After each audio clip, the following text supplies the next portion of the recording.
Boa noite a todos. Quero começar aí dando as boas-vindas para todos vocês que estão aqui nos assistindo, que também estão nos assistindo no YouTube. A ideia aqui hoje é a gente promover um espaço íntimo, acolhedor, de trocas acerca aí de temas importantes.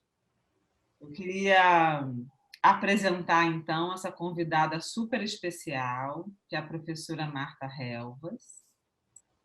A professora Marta é bióloga, doutora e mestre em psicanálise, neuroanatomista, neurofisiologista, psicopedagoga e especialista em bioética. Tem certificado Reggio Emilia Study Abroad Program na Itália e Title in Education, Neuroscience and Childhood and Adolescence Learning of Erasmus pela Universidade Europa, né, Portugal. É membro efetiva da Sociedade Americana de Neurociência e Comportamento e da Associação Brasileira de Psicopedagogia do Rio de Janeiro, autora de livros e DVDs sobre neurociência e educação pela editora UAC e editora Qual Consoante de Portugal, professora universitária pela Vez do Mestre, Universidade Cândido Mendes, Unesa pelo Rio de Janeiro, Universidade João Pessoa, Unip, professora pesquisadora convidada do curso de pós-graduação de Neurociência pelo IPUB-UFRJ e coordenadora do programa de pós-graduação de Neurociência Pedagógica, também da Universidade Cândido Mendes, a Vez do Mestre Educacional. Palestrante no Brasil e no exterior. Bem-vinda, professora. Querida Elaine. Uma honra. Para mim que é uma honra, né? Estar com todo mundo aqui, todas vocês, Renato ter me convidado, Teia, pessoas tão especiais, num domingo à noite, conversarmos sobre emoção, conversarmos sobre cognição, conversarmos sobre cérebro, né? E aí a gente diz assim, nossa, que privilégio realmente poder estar junto com o Caminha, fazendo esse belo trabalho, com esse belo, enfim, com tudo que vocês têm construído ao longo da área da psicologia, né? Eu, como bióloga, conversar com um grande grupo de psicólogos, uma bióloga evolucionista dentro da área de neuroanatomia, e por muitas vezes a anatomia, principalmente a neuro, no quadro da psicologia fica um pouco afastado, né? Que não dá para a gente acreditar muito, mas o cérebro hoje ele torna-se um ator importantíssimo para que a gente possa realmente conhecê-lo, né? Então, vamos conversar um pouco sobre isso. E aí, Renato, eu quero muito agradecer o convite. Fantástico. Uma honra para mim. Você sabe que eu sempre te admirei, sempre te admiro muito. E, assim, estar com você nessa noite, estar com a Teia essa noite, com a Elaine, com todas vocês aqui nesse grupo, é realmente um desafio, né? É uma alegria para nós, doutora Marta. A gente está falando de emoções, ouvindo sobre emoções e cérebro. Com essa dupla, professora Marta e professor Renato, é realmente uma grande oportunidade, né? Para a gente aprender e estar entendendo aí as emoções e o cérebro como grandes protagonistas aí das nossas vidas. A gente vai estar falando sobre emoções estruturando os pensamentos, né? O cérebro emocional e o cérebro cognitivo. Vou passar a palavra aí para o Renato. Bom, então, para mim que é a honra de ter todos vocês aqui, né? E a Marta ter aceitado esse convite. A ideia é que nos tempos de pandemia, quando a gente pensa em final de domingo à noite, e mesmo fora da pandemia, né? Não tinha muito o que fazer e a gente resolveu então criar um projeto que depois até no fim a Elaine vai falar da ampliação desse projeto, capitaneado aí junto com a Teia, né? E eu sempre falo, depois da apresentação do nosso convidado, fazer uma fala pequena de abertura e passar a palavra para a Marta, Tá? Depois eu volto e aí a gente vai fazer considerações, inquietações. Isso aqui é quase que um encontro filosófico, botar a pensar, levantar questões, pensar junto. E vocês, na última parte, as pessoas que estão assistindo podem fazer perguntas e colocar também as suas inquietações para a gente discutir aqui a respeito do tema que a gente vem trabalhando. Então, eu sempre digo que quem, mesmo a gente estudando neurociência, estudando evolucionismo, estudando psicologia cognitiva, essas coisas mais áridas, que a gente consegue encontrar sempre algum pouco de poesia nessa história. E tem no outro encontro eu citei o Darwin, e aí eu acho que eu falava uma citação do Ledoux, que é um autor que eu gosto muito, e que, por acaso, né, Ledoux, eu brinco que a gente tem a amígdala pré-Ledoux e pós-Ledoux, no entendimento do funcionamento operacional da amígdala e da relação com as emoções e com a aprendizagem, com as cognições. E o Ledoux fala que o bebê sapiens, né, ele reproduz a história filogenética do sapiens sapiens. Então, na verdade, o cérebro começa a se desenvolver pelas áreas mais primitivas, no qual a gente compartilha, por exemplo, material genético com anfíbios, com espécies mais abaixo na escala social, mais primitivas, vamos chamar assim, até que o cérebro a parte final é o neocórtex, e esse bebê nasce imaturo, e ele vai repetir a história dos sapiens porque as camadas do cérebro vão se formando a partir da evolução, tá? E é um bebê que não nasce bípede, torna-se bípede, é um bebê que não nasce falante, torna-se falante, e é um bebê que não nasce consciente, torna-se consciente e ganha a cognição, porque até então, até ele ganhar a cognição, e essa cognição se estabelecer definitivamente até por volta dos 12 anos, do final da infância, a gente tem uma consolidação dessas estruturas da integração total entre as funções executivas. Antes disso, esse bebê não pode ser considerado um consciente como é um adulto. Então, o bebê humano vai repetindo essa história ao longo do desenvolvimento. E essa eu acho que é a fala de abertura, né? Que eu acho bonito, eu acho poético, isso eu acho bem bacana. E aí eu vou passar a palavra para a Marta, para a gente começar a discutir e conversar sobre esses dois cérebros, o cérebro emocional, que existe muito antes do cérebro cognitivo, e o cérebro cognitivo, que vem, inclusive, para dar a acomodação nessa inquietação desse cérebro mais emocional. Então, Marta, mais uma vez, muito obrigado, seja muito bem-vinda. Obrigada, Renato. Vamos lá. Muito obrigada. E quando a gente fala realmente desse cérebro, quando a gente olha para essa estrutura anatômica esquisita, né? Que por muito tempo ele ficou negligenciado, não se foi estudado.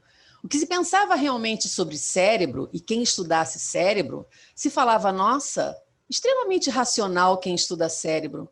São 45 anos que eu estudo cérebro, desde a minha formação, e 38 estudando cérebro dentro da minha especialização. Eu sempre ouvi as pessoas dizer assim, nossa, ela estuda cérebro, ela é muito fria, muito calculista. E hoje a gente consegue comprovar cientificamente que o mesmo cérebro que racionaliza é o mesmo cérebro que se emociona, né? E dentro dessa biologia evolutiva, nós precisamos ter um passo do reconhecimento do desenvolvimento embrionário, né? Ou seja, nós, no momento do nosso desenvolvimento, até a 12ª semana de gestação, toda a estrutura do sistema nervoso central e do sistema nervoso periférico, ele é constituído. Então, muito bem apresentado agora pelo Renato, que a questão do nosso cérebro, ele se desenvolve das partes mais primitivas para as partes mais funcionais, cognitivas superiores.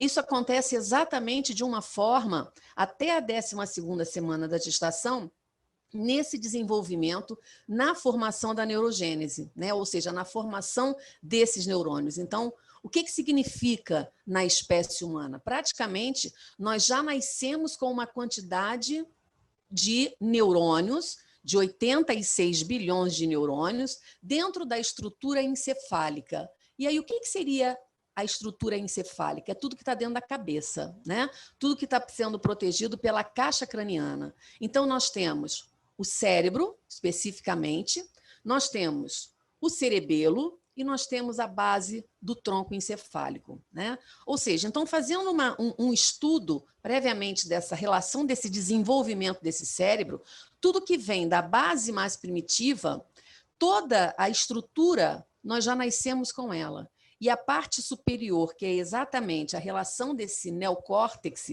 desse enrugamento, ele vai sendo colocado diante de novas conexões que nós fazemos. Então, basicamente, além dos neurônios que são descobertos e que foram descobertos, né, desses 86 bilhões de neurônios, nós sabemos que nós somos formados com células coadjuvantes, que são as células glia, células neuróglias, e são exatamente essas células que nos dão essa capacidade de desenvolvimento, que nos dão a capacidade exatamente dos processos cognitivos, né? Do preenchimento desse cérebro. Uma outra grande descoberta que se tem diante dos estudos do cérebro é reconhecer que nos 86 bilhões de neurônios que nós nascemos, essas pequenas células que metabolizam, que são células excitáveis e que só trabalham, só atuam por meio de um estímulo aonde essa informação do ambiente vai percorrer, e esse estímulo, né, no caso que é a luz, é o som, é a pressão, que leva a informação diante dos nossos nervos para o sistema nervoso central, nós já reconhecemos que desses 86 bilhões de neurônios, 16 bilhões estão no cérebro e os outros 70 bilhões estão no cerebelo. Então, significa que estudar o cerebelo ainda está bastante para uma função de descoberta, que até então, a grande descoberta do cerebelo é exatamente ter nos tornado bípede, né? Ou seja, ter a postura do andar. Só que esse processo, ele é um processo que demanda muito mais gasto do que propriamente a questão cerebral, né? E aí a gente para pensar assim, por quanto tempo ficamos negligenciados de estudar cérebro? Foi por muito tempo, né? Então a gente tem as questões filosóficas, no qual diz que razão e emoção, e aí a gente vê toda uma história filosófica de que razão é dominada pelo cérebro e a emoção pelo coração, né? Tanto é que é uma relação simbólica, mas hoje se sabe bem que o coração, ele é a resposta neuroendócrina de um processo da emoção do nosso corpo, né? Então, ele é o primeiro a responder quando temos um disparo emocional para que o aumento do fluxo sanguíneo vá direto pelas artérias encefálicas para que possamos, por meio de tomada de decisões, escolhermos os nossos caminhos, né? Então, a gente sai um pouco dessa dicotomia de razão e emoção, entendendo que parece que não se combinam, muito pelo contrário, né? Então, o que é a emoção? O que a gente pode traduzir sobre emoção? Será que os outros animais possuem emoção? Né? Dentro desse olhar filogenético, dentro desse olhar embrionário, todos os animais eles têm emoção. Porém, o único que tem a expressão e a interpretação emocional somos nós humanos, que nós assimilamos por meio dos nossos neurônios espelhos e por uma relação cultural, nós assimilamos processos emocionais, né? E aí, o que é essa reação emocional? Como é que esses disparos acontecem no nosso corpo? Para a luta e para a fuga, para que a gente realmente possa sobreviver. A emoção, ela é uma sobrevivência do animal. A questão é que nós humanos, como nós temos essa parte do nosso cérebro em desenvolvimento, essa parte cognitiva, esses 16 bilhões de neurônios preenchidas e protegidas pelas células da glia, na medida em que nós recebemos essas informações, os nossos neurônios das estruturas moleculares superiores do nosso cérebro, eles são capazes de juntar essas estruturas atômicas, essas substâncias químicas, e transformá-las em substâncias conhecidas como neurotransmissores. E é exatamente por meio desses neurotransmissores que os nossos comportamentos, as nossas aprendizagens, elas são moduladas, né? difícil a gente poder entender, às vezes, a questão desse cérebro como uma estrutura orgânica na confecção e na produção e na construção da nossa mente, né? E é exatamente esse grande diálogo que, dentro do processo cognitivo, dentro da própria psicologia, não se pode negligenciar, não fica somente a como se faz essa construção dessa mente, né? Então, esse cérebro, ele é um hardware onde temos que cuidar dos softwares, o qual ele recebe. Nós somos bombardeados, nós temos como se essas estruturas dos neurônios, do córtex, esses 16 bilhões de neurônios que nós temos, quando as informações elas chegam por meio dos nossos nervos aferentes, o nosso cérebro ele se organiza de uma tal maneira que ele quer captar todas as informações. Só que nós, dentro da nossa nobreza cerebral, nós temos exatamente uma estrutura, como poderíamos comparar a uma grande cidade. Numa grande cidade que nós temos a cidade mais antiga, que está relacionada ao sistema nervoso autônomo, ele trabalha sozinho. É a área do tronco encefálico. Então, se nós estamos respirando, se o nosso coração está batendo, se aquele lanche que você acabou de fazer e o teu estômago está realizando um movimento peristáltico, é o processo autônomo desse cérebro, desse sistema nervoso central. Ganhamos, dentro do processo filogenético, uma estrutura chamada diencéfalo, também reconhecida, que foi reconhecida por papéis, então também ele é conhecido como um sistema de papéis, mas também ele é hoje conhecido como sistema emocional, o sistema de recompensa. E aqui nós destacamos estruturas importantíssimas para as questões emocionais. Pura defesa, nós não temos acesso consciente a essas estruturas aqui, nem ao diencéfalo, ao sistema de papéis ou de recompensa, muito menos ao hipotálamo, muito menos às amígdalas cerebrais e muito menos à hipófise. Então, nós podemos dizer que o nosso eixo emocional, ele é um eixo neuroendócrino. Quem comanda os processos dos starts emocionais, emoção, que é reação química, que é uma reação orgânica. E aí Damásio, ele traz para nós uma questão de parar para pensar, né, da questão do que é ter emoção e o que é sentir emoção. Ter emoção é a reação que o corpo provoca, ou seja, os disparos que essa emoção provoca no nosso corpo. A boca seca, batimentos cardíacos maiores, então uma taquicardia, né, tremores, sudorese. Isso não é só para o humano. Os outros animais, na escala filogênica, também têm. Eriça pelo, aumenta a pupila e parte para o ataque. Nós também somos assim, né? Então, nós temos os nossos processos emocionais.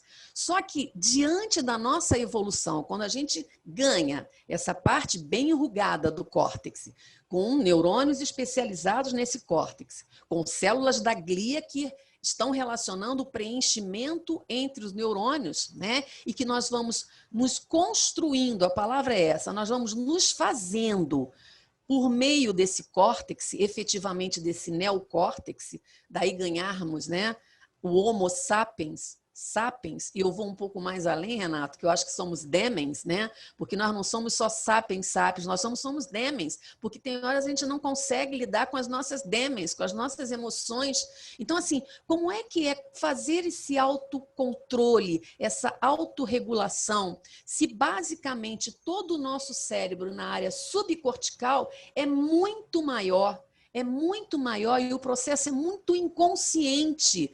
E a nossa consciência, ela é construída ao longo do nosso tempo e estudos nos comprovam que os nossos neurônios, mais as células da glia, quando elas amadurecem, por meio da bainha de mielina, que envolve os neurônios, nós já estamos numa faixa etária cronológica de uns 30 anos.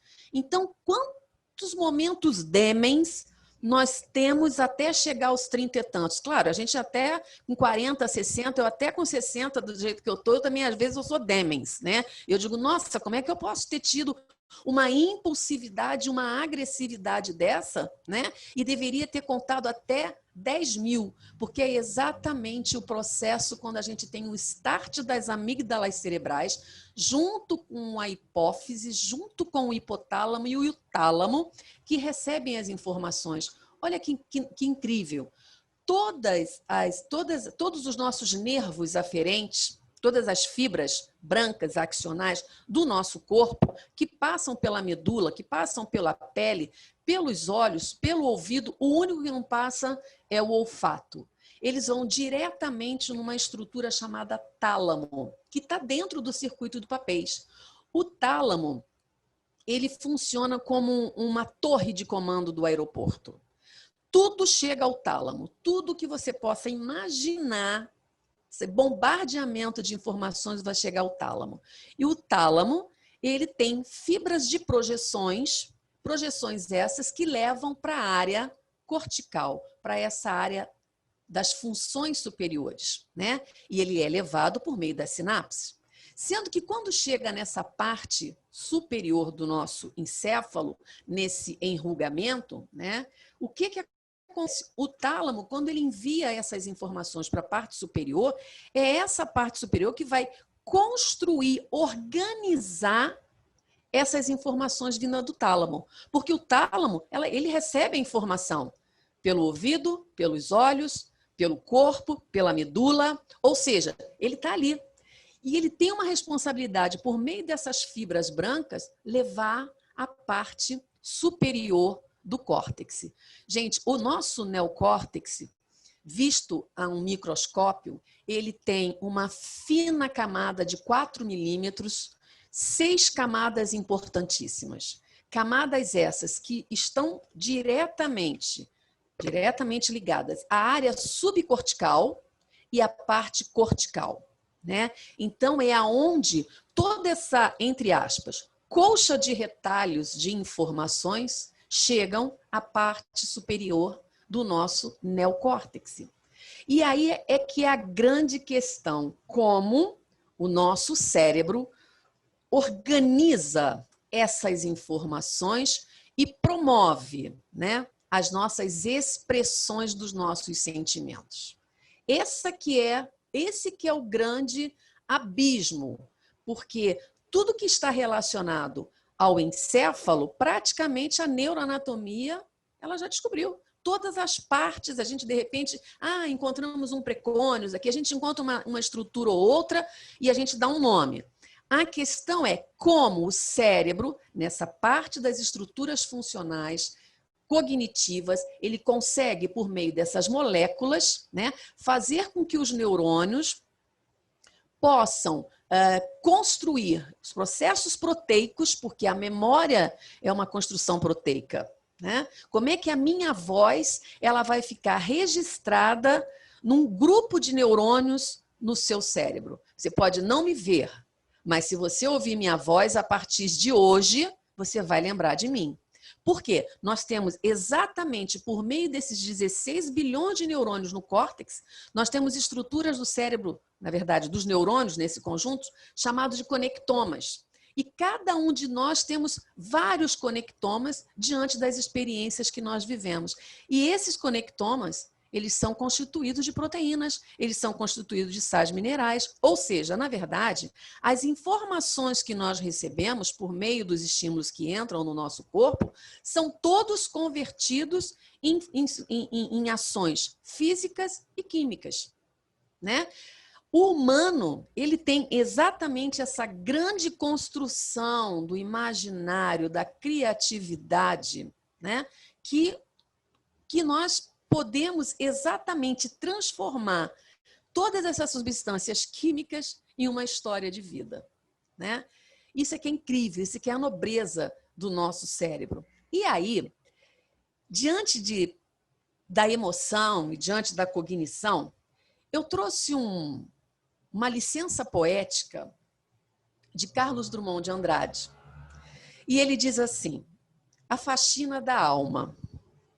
E ele nos convida a uma reflexão sobre esse cérebro emocional, apesar de Carlos Drummond não ter sido um neurocientista, nem um biólogo evolucionista, de estudos filogenéticos, né? Enfim. e nem de células neuronais, e nem muito menos de parte química. Mas ele diz para a gente assim, a faxina da alma. Não importa onde você parou ou em que momento da vida você cansou. Recomeçar é dar uma nova chance a si mesmo. É renovar as esperanças. E eu pergunto, sofreu muito nesse período? Chorou muito? Foi a limpeza da alma.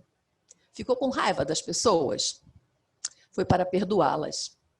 Acreditou que tudo estava perdido? Era o início da tua melhora. Pois é. Agora é hora de reiniciar, de encontrar prazer nas coisas simples. Um corte de cabelo, um novo curso, ou aquele velho desejo de aprender a desenhar ou dominar um computador. Olha quantos desafios. Quantas coisas novas te esperando. Está se sentindo sozinha? Besteira. Tem tanta gente que você se afastou com seu período de isolamento. Tem tanta gente esperando apenas um sorriso para chegar perto de você, recomeçar. Hoje é um bom dia para começar novos desafios. Onde quer que você quer chegar? Sonhe alto, queira o melhor do melhor. Pensando assim, trazemos aquilo que desejamos. Se pensamos pequeno, coisas pequenas teremos. Tire o dia para uma faxina mental. Jogue fora tudo que te prende ao passado. Fotos, roupas, papel de bala, ingresso de cinemas, bilhetes de viagens e toda aquela tranqueira que guardamos quando julgamos apaixonados. Esvazie seu coração. Fique pronto para a vida, para um novo amor. Lembre-se, somos apaixonáveis. Somos sempre capazes de amar muitas e muitas vezes. Afinal de contas, nós somos o amor. Sou do tamanho daquilo que vejo e não do tamanho da minha altura. Exatamente, a gente ter o sentimento de amor é porque nós somos animais extremamente corticalizados. Porque nós educamos os processos das nossas paixões, porque a gente sabe quando a gente se apaixona e a gente sabe quais são as reações que o nosso corpo tem quando a gente recebe um emotion, quando a gente recebe um sorriso, quando a gente recebe a ligação. O humano, ele tem essa consciência expressiva. Isso são informações chegando nesse cérebro emocional que chega no tálamo, promove ação na amígdala cerebral, no hipotálamo, hipófise, libera junto as suprarrenais hormônios, adrenalina, cortisol, noradrenalina, dopamina, e a gente se apaixona. E a gente vivencia essa paixão, né? E que quando nós elaboramos esses processos das nossas paixões emocionais e que a gente racionaliza essas paixões, a gente ama. E o amor é realmente incondicional. E o único animal que tem exatamente a expressão dessa função conativa por meio da cognitiva, né? Nessas expressões que a gente traz, né? Somos nós humanos. Porque nós somos formados desse neocórtex altamente desenvolvido, né? Então, o que você tem feito com o seu cérebro? Quais são as informações que a gente está deixando permear para que o nosso córtex ele possa ter uma atenção seletiva? Porque quando as informações elas estão chegando pelos nervos totais, pelas fibras brancas e o tempo todo chegando ao tálamo e disparando essas informações. O que a gente está fazendo? Em que momento você está selecionando e dando exatamente a racionalidade para isso? O cérebro do adolescente, o cérebro do jovem, ele ainda está em desenvolvimento cortical. A bainha de mielina ainda está se fortalecendo na parte frontal do cérebro. Então, é justo que ele ainda tenha alguns processos bastantes da impulsividade e da agressividade. Mas o que nós temos que fazer com esse cérebro? Um processo de educabilidade cognitiva. Então, a gente educa as emoções. A gente educa um cérebro, porque o nosso cérebro, na verdade, com todas as substâncias químicas, o que ele quer o tempo inteiro é o prazer. Então, é isso que a gente tem que ter cuidado. Prazer. O que te dá prazer? E é exatamente esse viés que a gente precisa olhar. Então, o prazer, ele libera dopamina, mas quando a gente fala dessa educabilidade cognitiva, é aí que a gente tem que colocar o que está me dando prazer. Será que essa forma de prazer é a melhor forma? Porque a gente tem outras formas também de prazer que a gente pode liberar. Então, quando a gente está falando nessa educabilidade cognitiva, nós precisamos educar por meio dos nossos comportamentos, sim. Agora, a gente também precisa entender que quando nós nos tornamos presos a determinados modelos, está lá, registrado nos nossos conectomas químicos e celulares. Gente, e quebrar paradigmas, como a gente fala, né? Redimensionar modelos não é uma tarefa fácil. Porque, na verdade, nem sempre essas químicas elas são diferenciadas, construindo novas moléculas proteicas. Mas a gente tem que mudar. Então, é exatamente aí que nossas células da glia elas entram em ação, promovendo rotas alternativas, que é a plasticidade cerebral. Então, nosso cérebro é capaz de ter rotas alternativas e criar aprendizados, criar novos comportamentos. Agora, como nós temos esse neocórtex altamente desenvolvido, ele vai passar pelo exercício do ato de aprender, pelo ato de querer. Então, a gente tem que querer. Então, não adianta a gente dizer, mas eu estou te incentivando. Se ele não tiver o eixo da motivação, que é exatamente esse eixo aqui, da recompensa, né? Se ele não tiver ativado com o processo dopaminérgico e serotonérgico, não adianta, a gente pode querer incentivá-lo sempre, mas ele está ali, inerte, ele não muda. Agora, o que a gente tem hoje, né? Dentro da área da neurociência, dentro da área na área da neuroanatomia, e que a gente tem que apostar. Todos os cérebros aprendem. Uns são mais lentiums, outros são mais pentiums, mas todos fazem plasticidade cerebral. A questão é, quais as rotas alternativas que nós vamos criar? Quais são as metodologias das abordagens que a gente vai construir para exatamente fazer com que o outro esteja a fim de estar contigo? Né? E assim, no consultório, na sala de aula, dentro de casa, nossos filhos, nossos parceiros, nossas parceiras, né? Em que momento nós deixamos de provocar no nosso cérebro ações dopaminérgicas, né?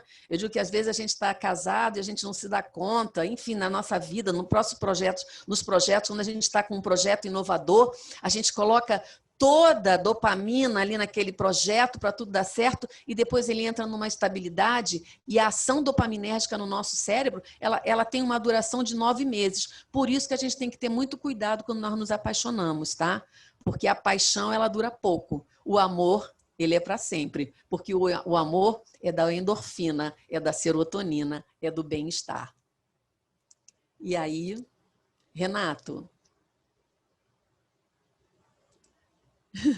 Lindo!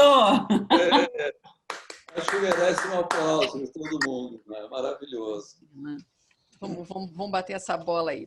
Isso. Bom, então, questões eu acho que são super bacanas de a gente trazer, principalmente porque eu venho da trajetória clínica, né? E na trajetória clínica a gente se depara com essas pessoas que têm dificuldade da regulação emocional, né? E, ao mesmo tempo, de novo, citando o Ledoux valida muito as intervenções ambientais com a psicoterapia, principalmente dizendo que a psicoterapia ela acaba fazendo uma maior estimulação de área do hipocampo, de córtex órbito-frontal, o dorso lateral, cognitivo. E isso tudo provoca um certo arrefecimento das explosões amigdalianas, tá? Então, eu acho bonito isso, porque quando a gente fala, na verdade, em 99, o Jadre, que era um pediatra, fez lá um estudo na segunda metade do processo gestacional, com aquela, na época era uma eletroencefalografia mais sofisticada, né? Submetia as mães, na verdade, os bebês dentro do útero, a estímulos sonoros, um estímulo aversivo e um estímulo mais, por exemplo, favorável, como a voz melodiosa, harmônica da mãe, falando com ele. E ele percebia já diferenças nas ondas, na recepção desse cérebro, né? para estímulos aversivos e não aversivos. Ele infere, então, na época, que já existia um processo de categorização. Para quem estuda psicologia cognitiva, categorização depende de uma série de outras ações cognitivas para fazer os processos, as categorias mentais. Tá? Então, nós estamos falando aí, depois de 2014, surge um estudo para mim que é revelador, um divisor de águas também, por ressonância magnética funcional, do Jadre, que aí demonstra, então, ativações diferentes, repetindo, reproduzindo o trabalho do Brazelton e as ativações diferentes, então, das áreas do cérebro na receptividade desses estímulos sonoros. O que é bonito de tudo isso é que demonstra que a gente já tem, então, uma ação, de novo, né, amidaliana durante o processo gestacional.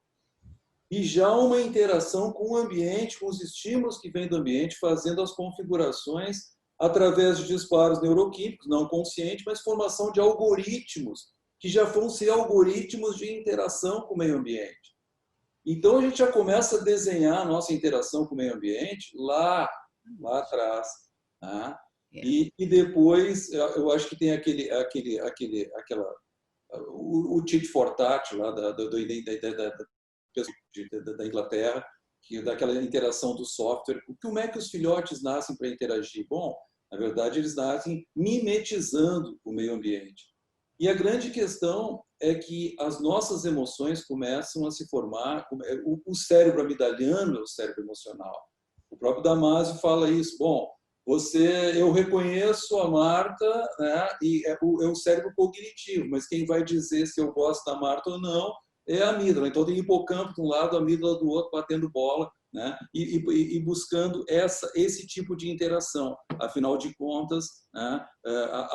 Essa formação e esse desenho. Bom, algumas questões são importantes, porque quando a gente chega na clínica, a gente chega com pacientes, às vezes, que vêm de ambientes altamente invalidantes.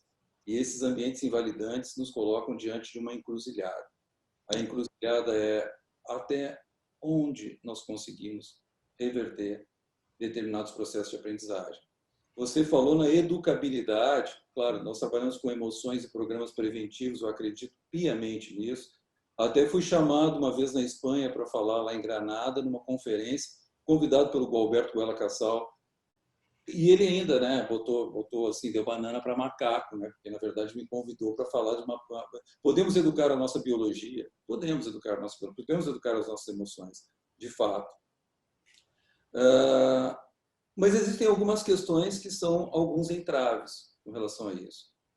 A gente sabe, teve um estudo também mostrando, em 2005, que saiu na Science, mostrando que o excesso de estresse no ambiente, ele acaba gerando uma superoxidação, superexcitação de células do sistema límbico e faz esse enrijecimento, que fica muito difícil os terapeutas reverterem posteriormente. Tá? Então, essas questões que a gente traz para discutir, justamente de até em que nível a gente consegue mudar isso, gerar uma aprendizagem diferenciada. E também tem algumas outras questões importantes relacionadas às emoções. As emoções são algoritmos de sobrevivência e de adaptação, mas nas espécies sociais, elas são, sobretudo, a comunicação. Sim. É um sofisticado sistema de comunicação.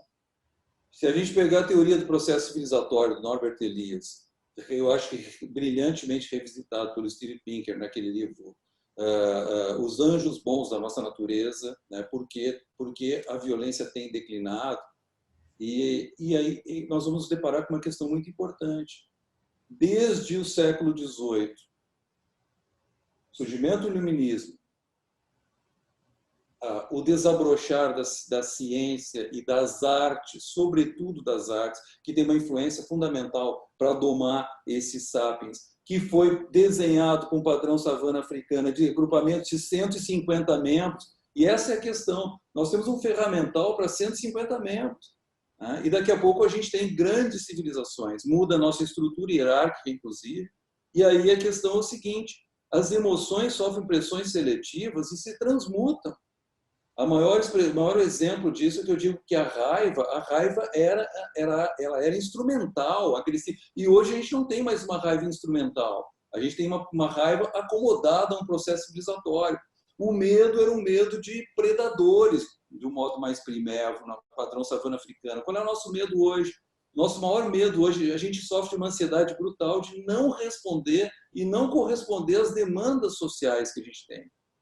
Será que eu vou dar conta? Se a gente falava das plataformas, antes eu não entendo isso, será que eu vou dar conta? E aí vem uma ansiedade, hoje eu tenho que dar aula no Teams, esse Teams dá pau, eu não domino ele. E esse é o nosso maior problema hoje, que faz com que esse nível de ansiedade acabe gerando, excessivamente, acabe gerando a nossa maior patologia da modernidade, que é a segunda doença, né, pela Organização Mundial da Saúde. Em 2022, prevê que vai ser a primeira, que é a depressão, né?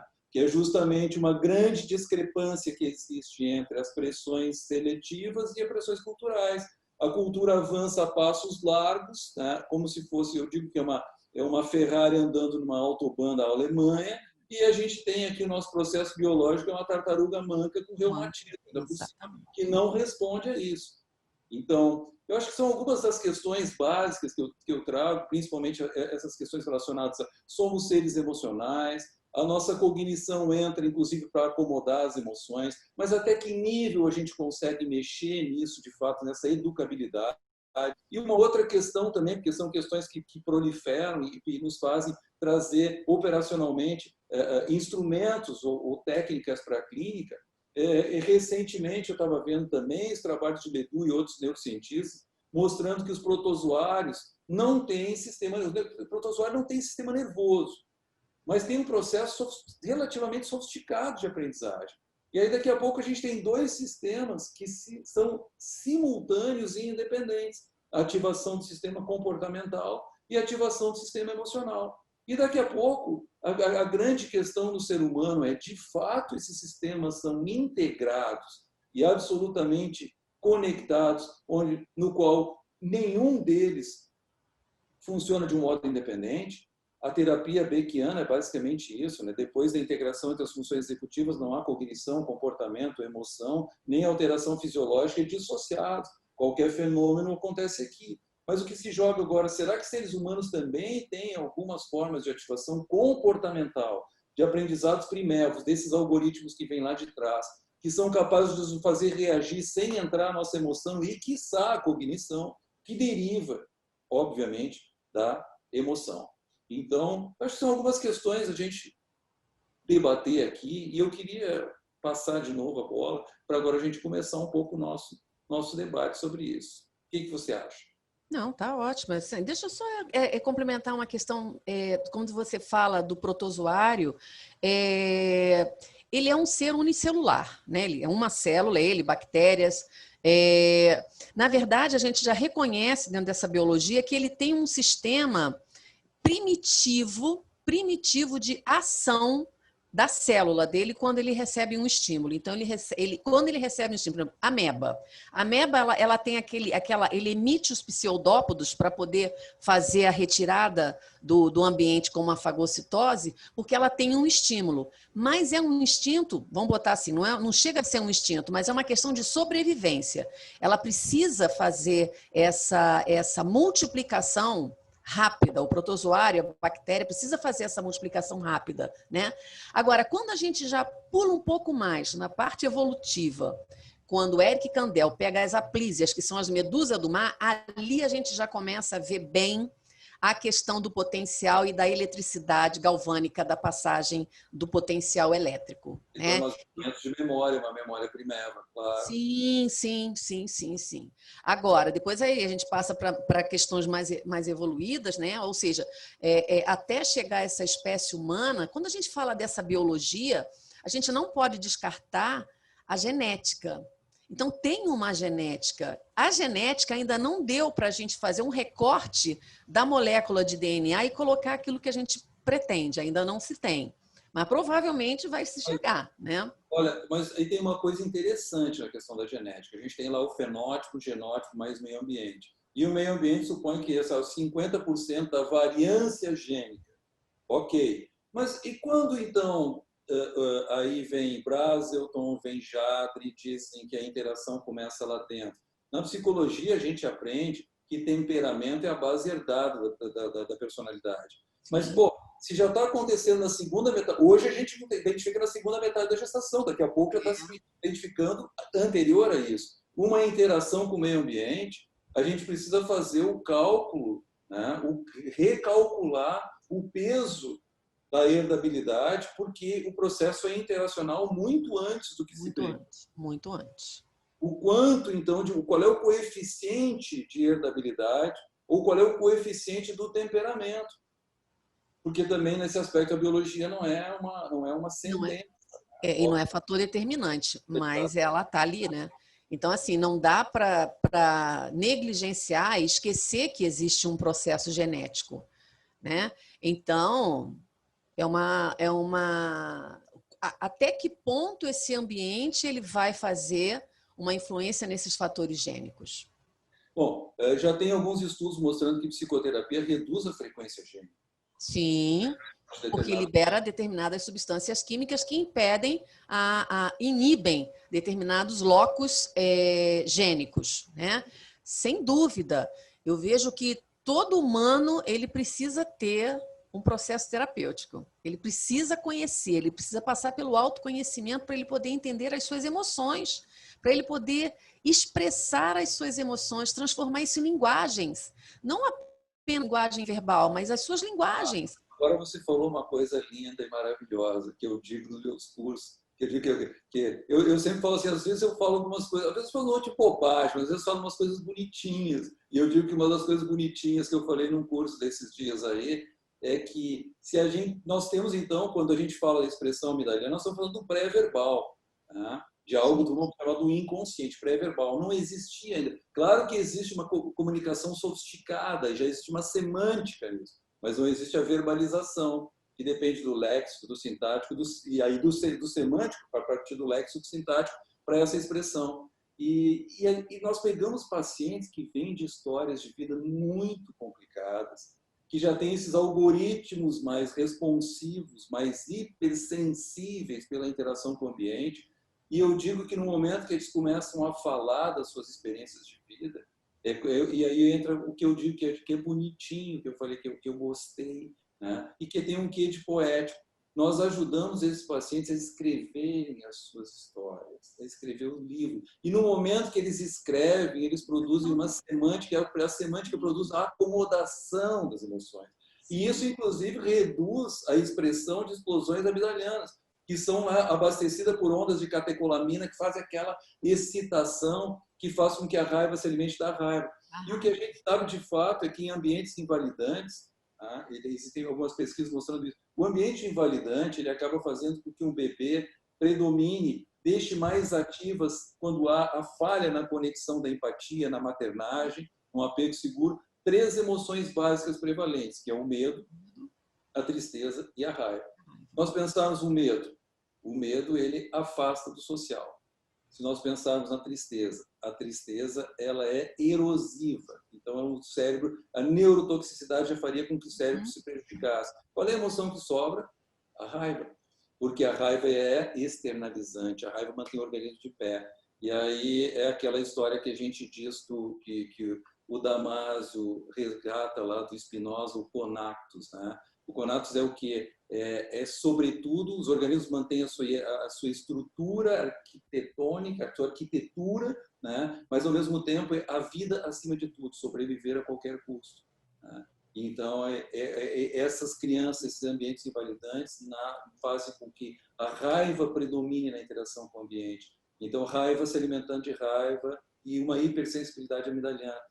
Chegam aos nossos consultórios esses caras, essas pessoas, para a gente poder trabalhar e recontar algumas histórias. Mas também, ao mesmo tempo, qual é o limite disso, levando em consideração que o sistema límbico enrijece, né? E a gente invariavelmente cai para um cluster B, que viram os predadores que não se inserem no tecido social, né? Exatamente. Mas eu não vejo o medo e a raiva como um fator negativo para o humano.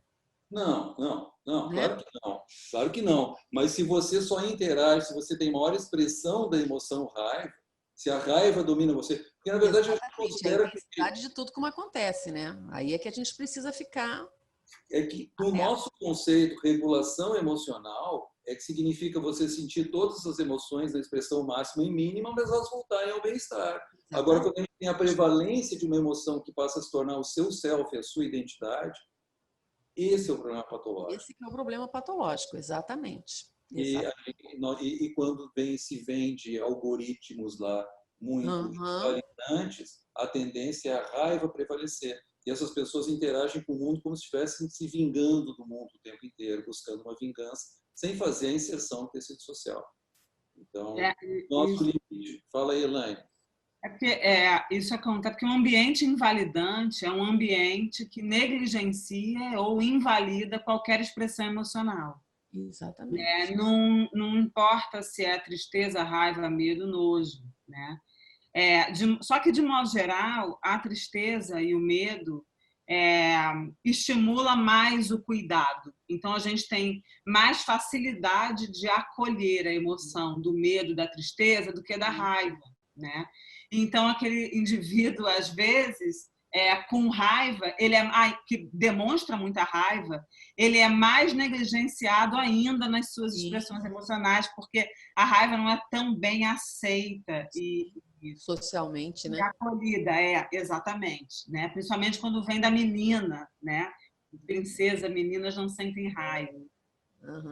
Isso é bastante comum. Eu trabalho muito com as meninas, eu acho de meninas super sentidoras, né? Porque são meninas que sentem as emoções e expressam as suas emoções de uma maneira um pouco diferente do que na maioria das pessoas, por elas terem aí vulnerabilidades emocionais, né? Que tem a ver muito com a biologia, né? Tem a ver com a biologia. Então, essa forma de expressão emocional combinada com os ambientes, né, invalidantes. Hoje a gente tem mais na literatura ambientes incongruentes, né, e não invalidantes. Incongruentes porque aquilo que se diz para uma criança é muito diferente do que se faz com ela, né? Então fica incongruência, ela fica desajustada ali. Então, para mim, assim, o que a gente precisa pensar muito é como que é a biologia, né, dessas meninas supersentidoras e como a biologia conversa com esse ambiente incongruente e invalidante e qual o impacto que isso tem na vida dela. Eu trabalho com os 3 tipos de mente, né? É assim que eu trago para as meninas, né? Que é a mente emocional, que é mais quente, mais rápida, né? A mente racional, que ela é mais lenta, né? É a reflexão sobre aquilo que eu sinto, em busca aí da mente sábia, né? Que é aquela que não negligencia as emoções, mas também está mais educada cognitivamente para escolher as melhores saídas, né? Na hora, as rotas alternativas, né? Diante da desregulação emocional, né? Então, visando aí novas estratégias de enfrentamento das emoções desagradáveis, que não seja por meio de comportamentos de risco, né? Que é o que a gente vem acompanhando acontecer. A minha realidade, eu sou do Rio de Janeiro, né? E sou professora, a princípio professora de biologia, depois me tornei professora de neuroanatomia, que foi uma outra caminhada, mas a minha realidade é escola. Então, eu trabalhei, já estou aposentada na escola do município, eu trabalhei em áreas de muito risco aqui no Rio de Janeiro.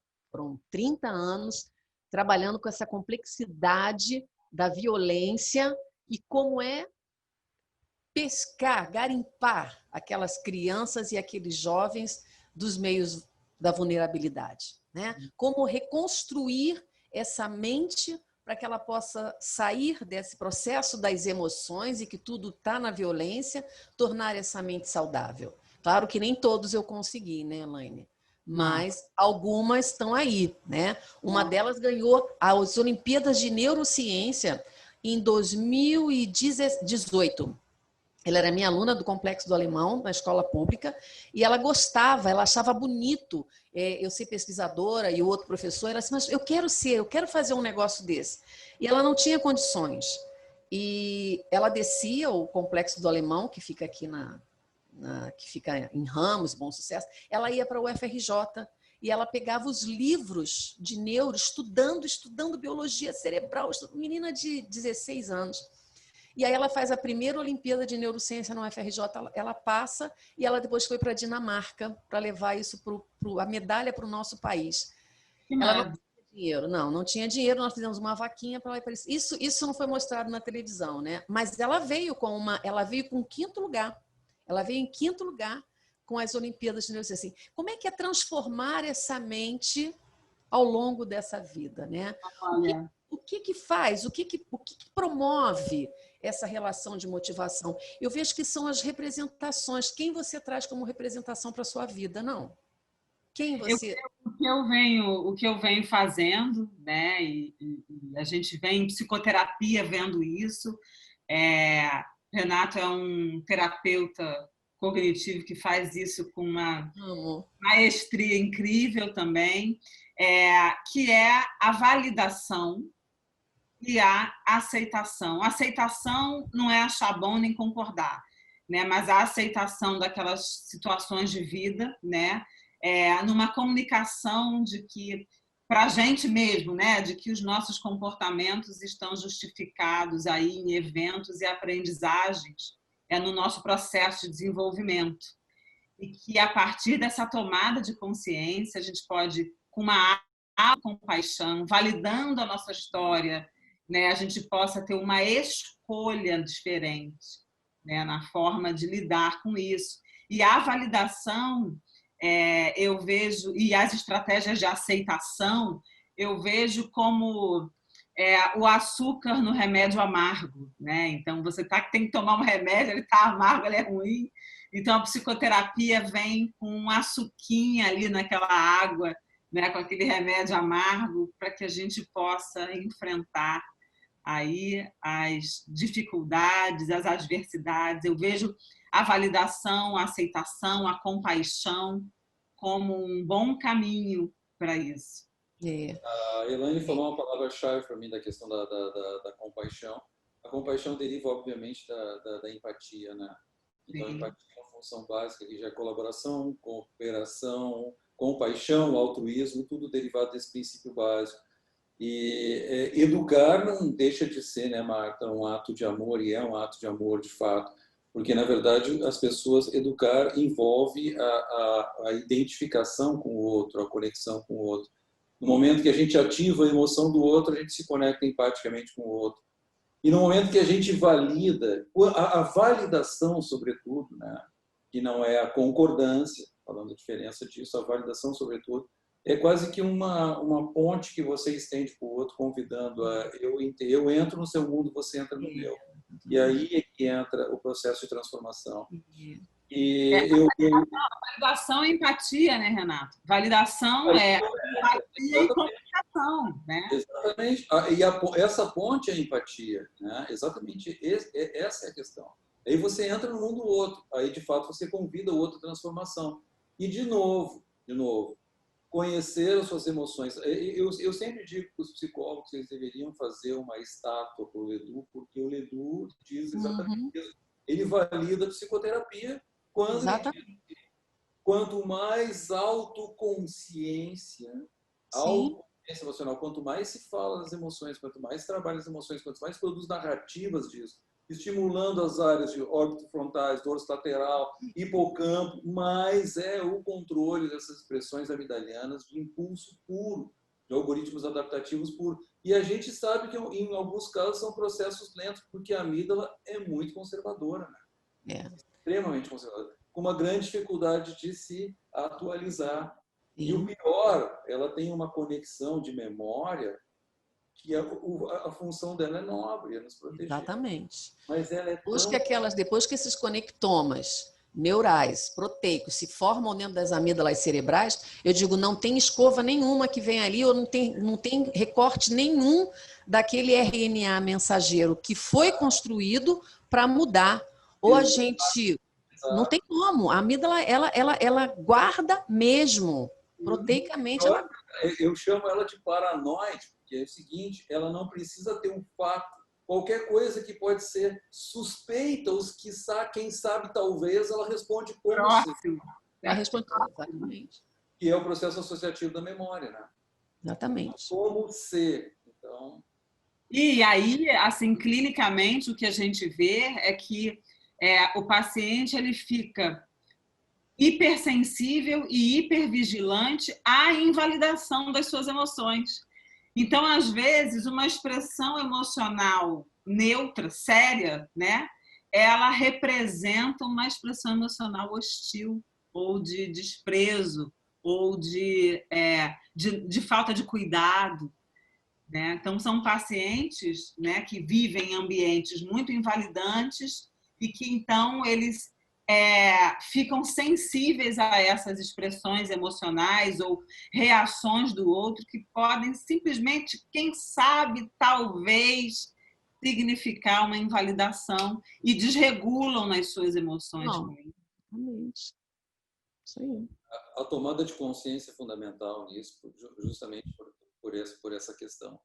Que, na verdade, a maior parte disso o nosso sistema de comunicação emocional já existia antes de surgir a nossa consciência e, sobretudo, a nossa capacidade de verbalização.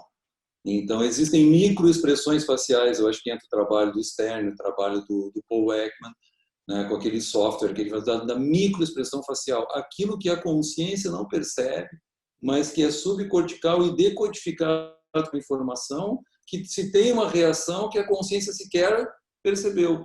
E quando, então, se trabalha a regulação emocional, que nós chamamos no primeiro momento de alfabetização e depois chamamos de proficiência emocional, Marcos, que, na verdade, assim, é muito mais do que alfabetizar. A proficiência é um domínio muito mais amplo, na leitura, na escrita, na fala, na escuta. E aí entra um processo de autoconsciência. E eu tenho um relato muito interessante de uma menina que tinha um explosivo intermitente, raiva, pura raiva, né? E depois que ela toma consciência de marcadores somáticos da emoção, um dia ela chega numa sessão, eu sempre conto essa história, alguns já ouviram, aí os outros estão dizendo que já ouviram, estou que nem aqueles velhos esclerosados, ficam repetindo história, né? Que acha que está contando pela primeira vez, eu sei que eu já contei, mas azar para contar de novo. Né? Ela chega na sessão para mim e me diz assim, ela não me dá nem bom dia, ela diz assim, peguei o bicho pelo rabo. E aí eu falei assim, como assim peguei o bicho pelo rabo? Ela disse assim, eu percebi que a minha mão estava vermelha e formigando, ou seja, a emoção já estava ativada. E aí já estava lá a coisa, e ela conseguiu então reagir. E é desse nível que a gente fala de promoção de autoconsciência emocional. Né? A autoconsciência emocional transformadora. No momento que você toma, quanto mais consciência, e aí o Leduc que afirma, quanto mais consciência você tiver disso, maior a probabilidade de você fazer diferente, né, a sua expressão comportamental. Mas, Renato, que tal a gente abrir para o pessoal? Abrir para a galera interagir. A gente ficou aqui falando, né, os três. Marta, você não deu uma notícia muito boa para uma noiva que acabou de casar, plenamente apaixonada. Eu ia fazer 9 meses e olha, Paula, e pô, cadê a paixão? Nós temos uma noiva aqui no meio, né? Pois é, quantas explosões de emoções, né, Paula? Eu desse lado, as minhas amígdalas cerebrais, elas estavam assim, ó, sabe, torcendo naquela felicidade toda, né? Que coisa linda, teu casamento foi lindo, emocionante, não dá pra gente não chorar. Que a nossa expressão de linguagem é o choro, né, das nossas emoções. Lindo mesmo, Paula. Parabéns. Obrigada, obrigada. Muito interessante ouvir vocês falando tudo isso, né? E eu estava aqui pensando também na minha história, né? Essa questão das paixões, né? E como a gente vai ao longo da vida percebendo que essas emoções, uma vez que a gente transforma realmente isso de uma forma mais cognitiva, a gente vai se tornando um pouco mais seletivo. E essa história de amor que vocês estão referindo aí, que eu acho que o resto do pessoal vai estar todo aí meio boiando, né? Mas ela tem muito a ver com isso, né? De quando a gente vai começando a aprender a lidar melhor com as emoções, né? Quem sabe, eu estou fazendo uma especialização que é justamente do INTCC, que é da infância e da adolescência, né? E no ano passado eu passei por um processo, digamos assim, terapêutico, que foi um genograma familiar, né? E foi nesse processo desse genograma familiar onde eu ressignifiquei muitas coisas da minha vida toda, ou seja, eu tive que recontar a minha vida toda, né? Foi que eu consegui, digamos assim, abrir a porta para me permitir viver o que hoje eu estou vivendo, né? Então, assim, foi muito interessante e eu acho que é um exemplo de tudo isso que vocês falaram aí, né? De como a terapia vem para poder a gente ter esse canal de poder falar sobre as nossas emoções, de contar a nossa história e como isso é importante para que esse cérebro entenda e opte em fazer diferente, né? E foi mais ou menos isso que eu fiz e quando eu finalmente consegui fazer isso, muitas coisas mudaram na minha vida drasticamente, né? Então, é muito gostoso ouvir vocês falarem tão eloquentemente, tão cientificamente de uma coisa que eu vivi, né? Então, assim, eu estou vivendo e tendo exemplo disso. Coisa linda. Então, eu vejo que Genograma pelas mãos da Adriane do Prado, possivelmente. Isso. Muda a vida das pessoas. Não muda? E no INTCC ainda, que muda a vida das pessoas. Que legal. Muda a vida das pessoas. É um curso... Fazer um merchan. Tá bom. Então, alguém gostaria de contribuir? Colocar alguma questão?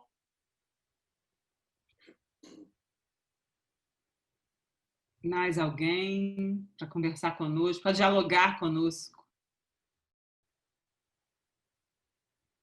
Eu vejo que o principal de tudo é a gente poder viver, experimentar, né? Se dar condição de experimentar conscientemente. Quanto mais autoconsciência, quanto mais processos terapêuticos a gente vai fazendo, maior rotas alternativas, essa plasticidade ela vai acontecendo das células da glia e aí a gente forma esse neocórtex mais saudável, né? Porque a gente acaba se permitindo para isso. Isso é fantástico quando o humano ele se descobre que ele precisa fazer processos terapêuticos, ele precisa se construir, ele precisa se ressignificar as coisas nas suas vidas, né? Então é uma realidade assim dura porque dói, né? E a mesma área do cérebro físico que dói no giro cingulado é a mesma área da dor emocional. Então a gente tocar nessas emoções diante de todo esse processo da nossa vida, desde a vida intrauterina e ao longo da nossa vida, não é uma tarefa fácil.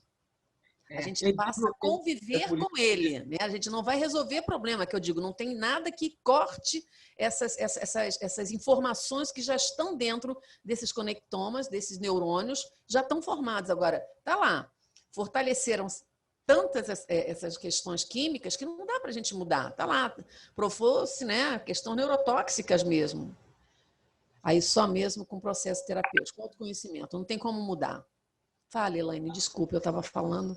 Querida, eu estou aqui hipnotizada com isso, né? Eu falei até com a Téia, falei, Téia, eu me atrapalhei no tempo aqui, porque eu fiquei hipnotizada com a fala da Marta. Imagina. A psicologia na veia, ela está perguntando aqui alguma questão da medicação. Olha, deixa eu olhar para ela, tá aqui. Minha querida, primeiro de tudo, eu vejo que a medicação ela é algo que a gente coloca exogenamente no corpo quando as nossas células neuronais, as nossas partes químicas, elas não atuam, né? Elas não estão fazendo, então a gente precisa realmente usar o remédio. Mas eu não sou adepta à medicação. Não posso dizer que eu sou contra, porque eu tenho 2 filhas médicas, imagina, né? Eu levo assim, mas elas sabem disso. Para mim, é processo terapêutico. Então, vamos primeiro no processo terapêutico e se essas explosões tornarem-se assim, de uma maneira emocional incontroláveis, aí a gente vai trabalhar com os ansiolíticos e tudo mais, né? Mas medicação é o último caso. Por quê? Vou pegar 2 exemplos aí, tá? Aqui, de estudos comparativos, por exemplo, no toque e na depressão. Em 12 semanas aí fazendo um estudo comparativo entre inibidor seletivo de recaptação de serotonina e a psicoterapia cognitiva. 12 semanas, os resultados são muito semelhantes, ok? E, obviamente, quando se faz tratamento combinado, em alguns casos, produz efeito sinergístico, um potencializa o outro. O mecanismo de ação do fármaco é amidaliano, é hiperestação amidaliana. O mecanismo de ação da terapia é frontal, é pré-frontal. Ativações de córtex pré-frontal e principalmente hipocampo. Então, são dois caminhos diferentes que podem produzir a mudança. Agora, a grande discrepância vem quando a retirada do fármaco e a parada da terapia é o índice de recaída do fármaco, muitas vezes é na ordem de 60% a 70%, e a terapia em 15%, de 15% a 20% no máximo por cento. E aí que entra a grande diferença. O fármaco é impessoal. E quando nós falamos que a mudança acontece pela autoconsciência emocional, aí temos um grande diferencial. O grande diferencial é que a psicoterapia trabalha com estruturas que promovem prevenção à recaída. Nós ensinamos o paciente. Isso é muito mal entendido quando o velhinho, o bom velho Beck, né, diz que a terapia ensina o paciente a ser seu próprio terapeuta. Isso não é uma coisa de autoajuda, não. É desenvolvimento de funções metacognitivas, reflexivas, maior capacidade de reflexão e metacognição, para que ele tenha um ferramental. Inclusive, seja capaz de identificar quando ele não está bem, não está resolvendo sozinho, de buscar de novo o reforço da terapia. Você queria falar, Marta? Desculpa. Mas isso é demorado, né? Nós estamos numa sociedade muito fast food. O que você tem pronto para eu né? Agora? Então, assim, o medicamento, ele torna-se uma ação muito mais rápida. Quer dizer, uma pseudo-ideia, né? De que o medicamento ele vai mais rápido, né? Então, a gente encontra realmente caminhos de pessoas utilizando psicofármacos e não fazem psicoterapia. Isso na grande maioria das vezes. Mas hoje os estudos mais sofisticados mostram que o tratamento ouro, né, para alguns transtornos, e inclusive o TDAH. Uhum. TDAH no passado, sem psicoterapia para TDAH? Claro que não. O resultado do fármaco é imediato.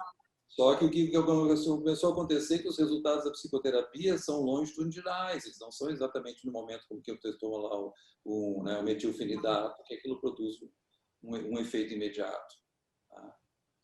É uma outra. Eu queria perguntar. Oi, desculpa.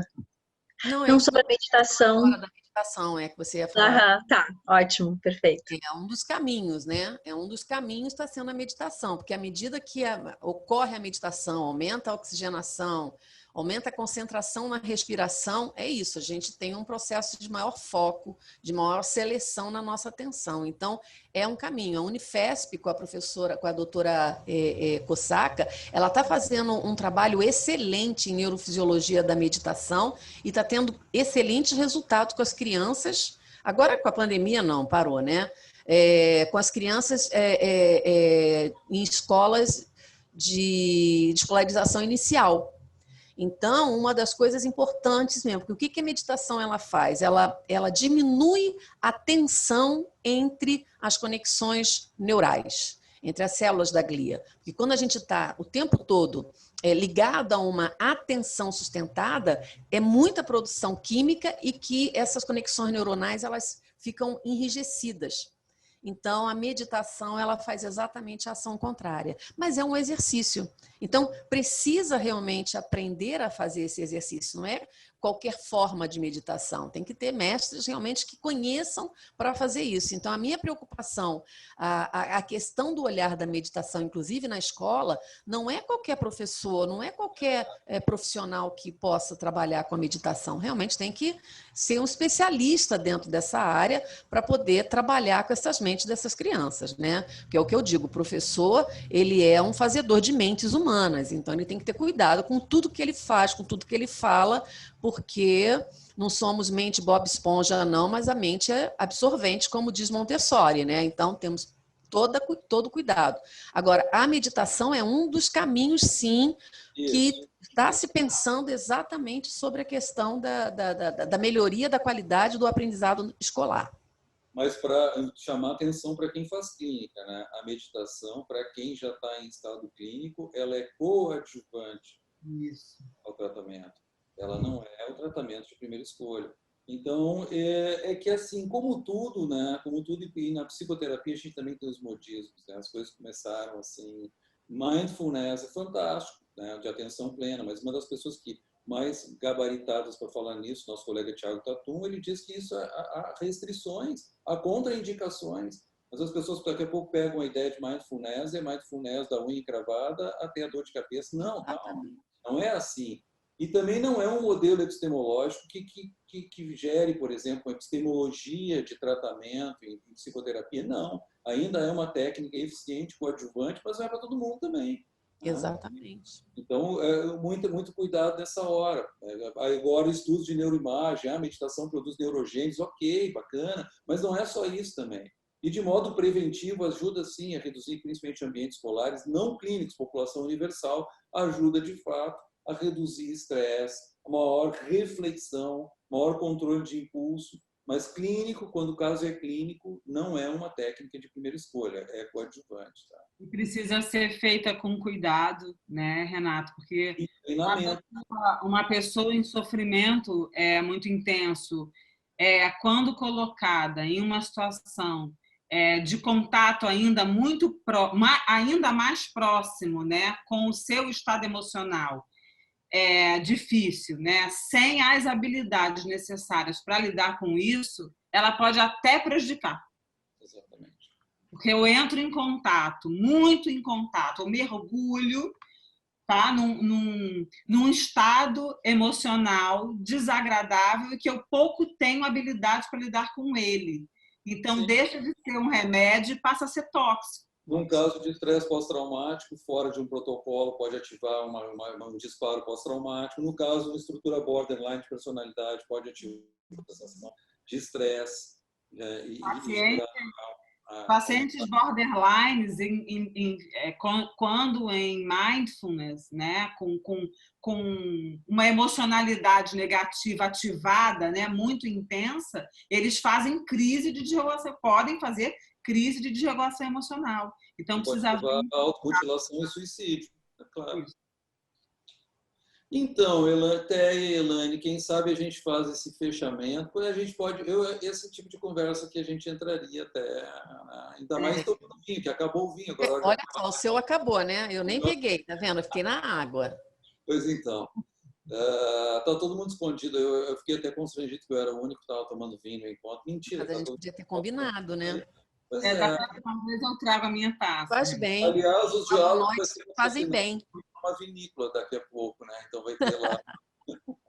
Nós fazem vai bem. ganhar sua garrafa. Muito bem. Então, Marta, mais uma vez, muitíssimo obrigado, né, pela sua brilhante presença. Marta é aquela pessoa que a gente fica ouvindo e quer mais. E quer, Ai, a gente tá... é absolutamente fantástico. E aí até a Elaine aí tem aí um fecho para fazer, falar da evolução, para onde é. Aqui também é darwiniano, nosso programa evolui, vamos dizer assim. Evolui, né? Por isso que eu me identifiquei. A gente vem nesse caminho aí, né, de estar sempre pensando e repensando, dialogando, pensando e repensando aí no caminho que a gente vem trilhando, né, e quais são os recursos que a gente vem utilizando para aproximar cada vez mais aí os diferentes saberes. Né?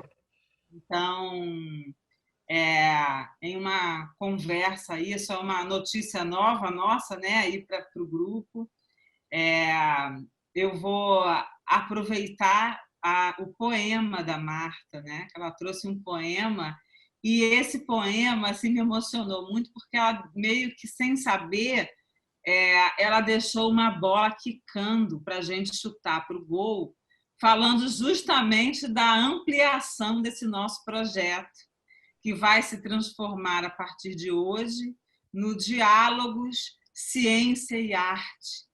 A partir de agora, a gente vai estar trazendo a conversa aí, né, acadêmica, né, de quem está aí mais na área da ciência, e também artistas, pessoas que bebe aí de outros saberes e tem uma expressividade aí das emoções por outras vias para fazer esse diálogo ampliado aí, que a partir de agora vai ser batizado, foi batizado assim, como Diálogos, Ciência e Arte.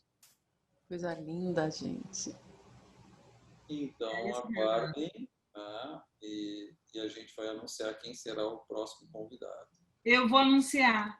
Vai anunciar? Então anuncia. Que bom. Eu vou anunciar porque eu recebi a resposta agora há pouco. Durante o nosso trabalho, tá bom. Aqui no meu WhatsApp. Então, a gente vai estar conversando no próximo mês com 2 artistas incríveis, que é o Paulo Betti, ator, e Dada Coelho, sua esposa. E o nosso tema vai ser Emoções em Cena, do palco ao setting terapêutico. Que lindo. Sabe que eu fui professora das filhas do Paulo Betti? Ah, é? Querido, um pai fantástico. O mundo é pequeno. Muito, não, ele é incrível, ele é incrível. Ah, eu quero estar, hein? Eu vou estar aqui, hein? Gente, vocês sabem que estaremos dialogando. a partir do momento que a gente anuncia no Insta, aí valem as senhas, né? Que quem quer participar ativo, assim, né? Os outros assistem pelo YouTube. A gente está com uma confirmação de data certinha aqui para dizer qual domingo. E aí a gente anuncia no Instagram, mas esses são os nossos próximos convidados. Então tá, né, gente? Isso aí. Muito obrigado pela presença de todos. Tá? É aquele abraço para todos. Aquele abraço. Obrigada, gente. Obrigada. Aquele abraço especial para ti pelo Concriarte. Você Obrigada. Professora Marta, obrigada por ter prestigiado a gente esta noite. Foi ótimo, foi maravilhoso. Elaine, beijo grande. Renato, Elaine, boa noite. Obrigada, uma honra para nós. Gente. Obrigada, uma honra. Tchau, tchau. Boa noite. Obrigada a todas, tá? Obrigada mesmo.